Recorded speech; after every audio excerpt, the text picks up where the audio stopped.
Welcome to the Slop Farm. Enjoy the video. In this video, I will explain how to connect your T10 Ultra smartwatch.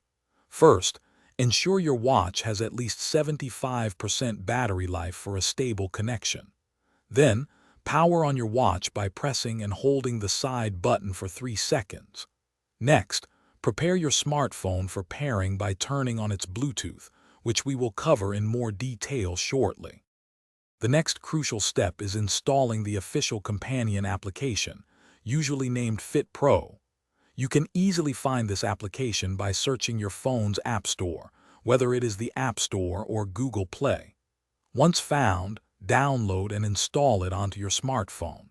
After installation, open the app and accept all requested permissions. This ensures proper synchronization of data and features, like notifications. Now let's pair your smartwatch using Bluetooth.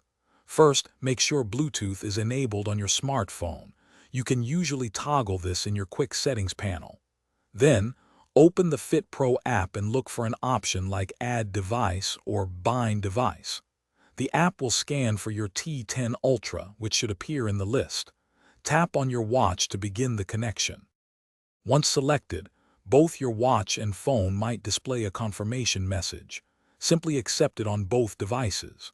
The Fit Pro app now becomes your control center, allowing you to personalize many aspects. You can change watch faces, manage which app notifications appear on your wrist, and review your daily activity data, like steps and heart rate. Remember to allow the app to run in the background for consistent performance. Thanks for watching. Consider subscribing if we helped you today.